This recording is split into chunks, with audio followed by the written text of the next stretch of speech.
सुप्रभात। आज मैं कक्षा 7 के विद्यार्थियों को हिंदी व्याकरण पढ़ाऊंगी। हिंदी व्याकरण के अंतर्गत आप लोगों ने संज्ञा पढ़ लिया है। अब मैं आज आप लोगों को लिंग पढ़ाऊंगी, यानी पाठ लिंग। तो सबसे पहले हम जानेंगे कि लिंग किसे कहते हैं। शब्द के जिस रूप से उसके पुरुष अथवा स्त्री जात के होने का बोध हो उसे लिंग कहते हैं। जैसे आपके किताब में जो उदाहरण दिया गया है पेज नंबर 109 पे आप देखिए कि बैल खेती करने के काम आते हैं। यहाँ पे बैल शब्द जो है वह पुल्लिंग है। गाय का दूध स्वास्थ्यवर्धक होता है, गाय स्त्रीलिंग होती है। बालक गेंद से खेल रहा है, बालक क्या है, पुल्लिंग शब्द है। बालिका नृत्य कर रही है, बालिका स्त्रीलिंग शब्द है। इसी तरह हिंदी में लिंग के दो भेद होते हैं, पहला होता है पुल्लिंग और दूसरा होता है स्त्रीलिंग। तो पुल्लिंग क्या होता है, जो शब्द पुरुष जात का बोध कराते हैं उन्हें पुल्लिंग कहते हैं। जैसे अध्यापक शोर करने पर बच्चों को डांट रहा है, अध्यापक शोर करने पर बच्चों को डांट रहा है, तो अध्यापक क्या शब्द है, पुल्लिंग। मोर नाच रहा है, मोर भी पुल्लिंग है। ऊपर के वाक्यों में अध्यापक और मोर शब्द पुरुष जात का ज्ञान करवा रहे हैं, इसलिए पुल्लिंग है। दूसरा है स्त्रीलिंग, जो शब्द स्त्री जात का बोध कराते हैं उन्हें स्त्रीलिंग कहते हैं। जैसे अध्यापिका बच्चों को पढ़ा रही है और मोरनी दाना चुग रही है। यहाँ पे ऊपर के जो पुल्लिंग वाला उदाहरण था उसमें अध्यापक और मोर था, और स्त्रीलिंग वाले उदाहरण में अध्यापिका और मोरनी शब्द है। तो इन शब्दों से आपको ये समझ में आ रहा होगा कि कौन सा पुल्लिंग शब्द है और कौन सा स्त्रीलिंग है। लिंग की पहचान हम कैसे कर सकते हैं, इसके बारे में आप जानिए। यद्यपि प्राणीवाचक संज्ञाओं में नर को बताने वाले शब्द पुल्लिंग तथा मादा को बताने वाले शब्द स्त्रीलिंग कहलाते हैं, तथापि कुछ शब्द ऐसे होते हैं जो नित्य पुल्लिंग या नित्य स्त्रीलिंग होते हैं। प्राणहीन वस्तुओं को नर या मादा बताना तो कभी कभी कठिन लगता है, परंतु जो प्राण से परिपूर्ण होते हैं वे शब्द नर मादा के रूप में प्रयोग किए जाते हैं। जैसे लिंग संबंधी नियम लिंग पहचानने में हमारी सहायता करते हैं। आइए हम उन नियमों के बारे में जानकारी प्राप्त करते हैं। पुल्लिंग संबंधी नियम क्या क्या होते हैं। अप्राणीवाचक पुल्लिंग शब्द संबंधी नियम निम्नलिखित हैं। अप्राणीवाचक मतलब दिनों के नाम पुल्लिंग है, इसमें कोई मतलब जैसे कोई नाम है या कुछ है तो उसमें जीव तो है नहीं, वह प्राणीवाचक है नहीं। सोम मंगल शनिवार रविवार आदि ये पुल्लिंग होते हैं। महीनों के नाम भी पुल्लिंग होते हैं, मार्च अप्रैल श्रावण चैत्र आदि। देशों के नाम भी पुल्लिंग होते हैं। पर्वतों के नाम हिमालय सतपुड़ा विंध्याचल आदि पुल्लिंग। धातुओं के नाम जैसे लोहा पीतल तांबा आदि है वह पुल्लिंग होता है, सिर्फ चांदी स्त्रीलिंग होती है।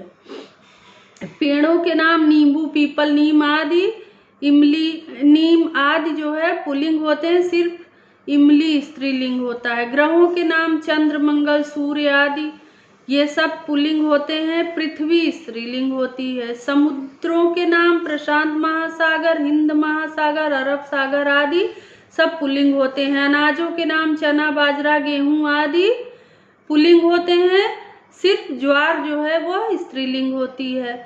आव आवा त्व पन आदि प्रत्ययों वाली भाववाचक संज्ञाएं प्रायः पुल्लिंग होती हैं, जैसे बहाव चढ़ाव बचपन आदि। कुछ वर्ण पुल्लिंग होते हैं जैसे क ख च छ य र ल ह आदि, ये सारे क्या होते हैं, पुल्लिंग। छोटी बड़ी ई री वर्ण स्त्रीलिंग है। प्रायः भद्दी बेडौल भारी वस्तुएं पुल्लिंग होती हैं, जैसे गट्ठर रस्सा गड्ढा आदि। बहुमूल्य पदार्थ प्रायः पुल्लिंग होते हैं, हीरा मोती पन्ना जवाहरात आदि। अब हम चलते हैं स्त्रीलिंग संबंधी भी नियम क्या होते हैं? नदियों के नाम जो होते हैं वो स्त्रीलिंग होते हैं, जैसे गंगा, यमुना, नर्मदा आदि। सिंधु, ब्रह्मपुत्र पुल्लिंग है। भाषा, बोली, लिपियों के नाम स्त्रीलिंग होते हैं, जैसे संस्कृत, हिंदी, देवनागरी, फारसी आदि। तिथियों के नाम पूर्णिमा, तृतीया, अमावस्या आदि स्त्रीलिंग होते हैं। आई, ता, न, आवट, आवट आदि से अंत होने वाली संज्ञाएं स्त्रीलिंग हैं। जैसे कि जिस संज्ञा शब्द में आई, ता, न, आवट, आवट प्रत्यय जुड़े होते हैं वे क्या होती हैं? स्त्रीलिंग होती हैं। जैसे आई का खटाई, लिखाई, पढ़ाई, ता का नीचता, महानता आदि।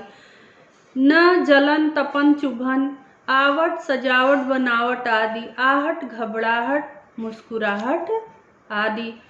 प्राणियों के समूह को बताने वाली संज्ञाएं पुल्लिंग और स्त्रीलिंग दोनों ही हो सकती हैं। प्राणियों के समूह को बताने वाली संज्ञाएं पुल्लिंग और स्त्रीलिंग दोनों हो सकती हैं। पुल्लिंग से स्त्रीलिंग बनाने के नियम: आ प्रत्यय जोड़कर। कुछ पुल्लिंग शब्द होते हैं जिसमें अगर हम आ प्रत्यय जोड़ देंगे तो वह स्त्रीलिंग बन जाते हैं, जैसे बाल का बाला, सुत का सुता, वृद्ध का वृद्धा, प्रिय का प्रिया, चटक चटका, मूर्ख मूर्खा। ई प्रत्यय जोड़कर हम स्त्रीलिंग कैसे बना सकते हैं? जैसे चाचा है तो उसमें चाची, पुत्र पुत्री, मामा मामी, काका काकी, रस्सा रस्सी, पहाड़ पहाड़ी, दास दासी, मृग मृगी आदि।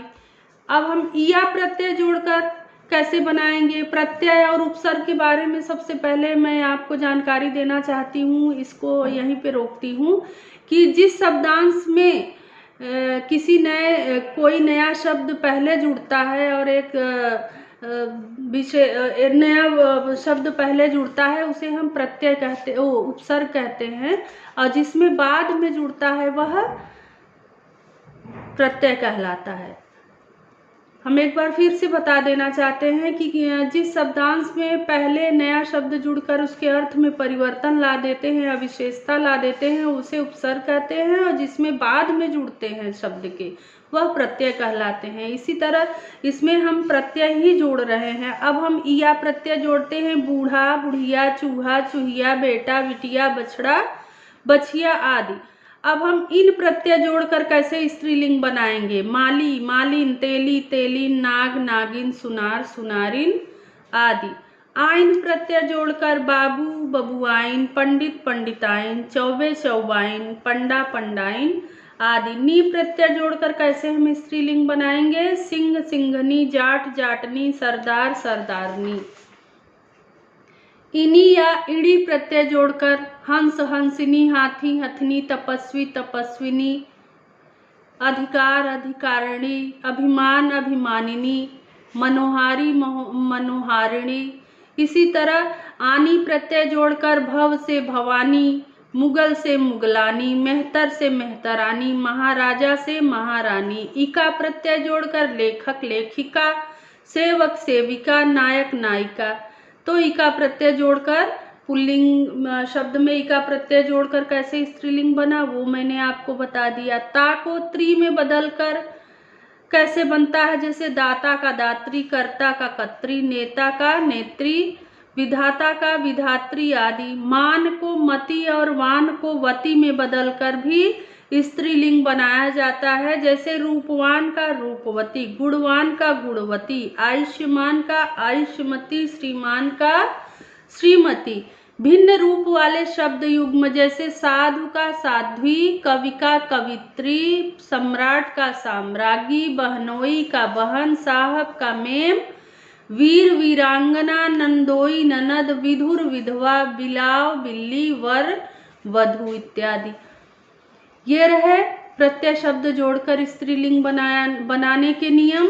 अब हम चलते हैं कुछ आपके मेन पॉइंट पे। जैसे कुछ शब्द नित्य पुल्लिंग होते हैं, जैसे कौवा, बाज, उल्लू, खटमल, बिच्छू, मच्छर, कछुआ, खरगोश, भेड़िया आदि। ये पुल्लिंग ही होते हैं। उनमें अगर स्त्रीलिंग बनाना है तो आप उनमें मादा शब्द जोड़ सकते हैं।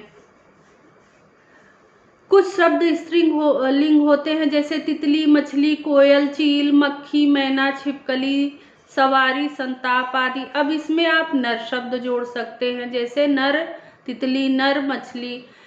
पदवाची शब्दों का लिंग परिवर्तन नहीं होता, ये पुरुष तथा स्त्री दोनों के लिए प्रयुक्त किए जाते हैं जैसे प्रधानमंत्री, डॉक्टर, राष्ट्रपति आदि।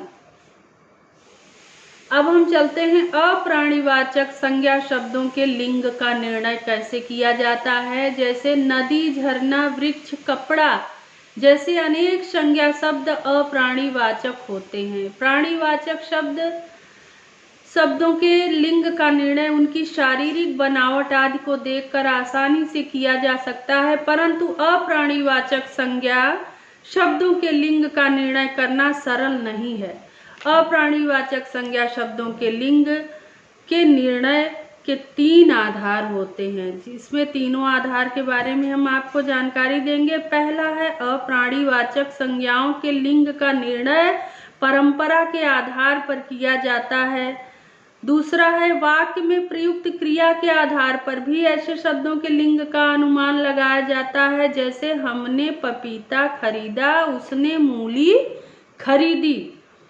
पपीता के साथ खरीदा तथा मूली के साथ खरीदी क्रियाओं को देखकर पता चलता है कि पपीता पुल्लिंग है और मूली स्त्रीलिंग है। गहरी नदी में एक व्यक्ति डूब गया। समुद्र गहरा है और नदी गहरी है। कभी कभी अप्राणीवाचक संज्ञा शब्दों के साथ कोई विशेषण प्रयुक्त नहीं होता तथा इनके साथ आई क्रियाओं को देख कर भी यह पता नहीं चलता कि वह संज्ञा शब्द पुल्लिंग है अथवा स्त्रीलिंग। जैसे यह कमीज सुंदर है।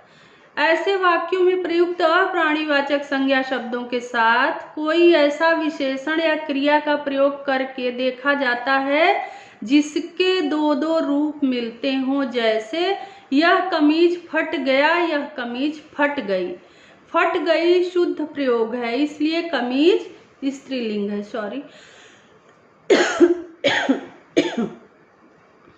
यह जूता नया है, यह जूता नई है। नया शुद्ध प्रयोग है, इसलिए जूता पुल्लिंग है। शब्दकोश में भी शब्दों के अर्थ के साथ उनके लिंग का निर्देश भी किया जाता है। आओ हम दोहराते हैं जो अभी हम लोगों ने पढ़ा है, उसको एक बार फिर से दोहराते हैं। शब्द के जिस रूप से उसके पुरुष या स्त्री होने का बोध हो उसे लिंग कहते हैं। लिंग के 2 भेद हैं, पहला स्त्रीलिंग, दूसरा पुल्लिंग। पुरुष जात का बोध कराने वाले शब्द पुल्लिंग तथा स्त्री जात का बोध कराने वाले शब्द स्त्रीलिंग कहलाते हैं। कुछ शब्द ऐसे होते हैं जो नित्य पुल्लिंग या नित्य स्त्रीलिंग होते हैं। पुल्लिंग से स्त्रीलिंग बनाने के लिए स्त्रीवाची प्रत्ययों का प्रयोग किया जाता है। ये रहा आपका लिंग। इससे संबंधित प्रश्नों के उत्तर और अभ्यास मैं आपको PDF के माध्यम से आपके ग्रुप में सेंड कर दूंगी। धन्यवाद।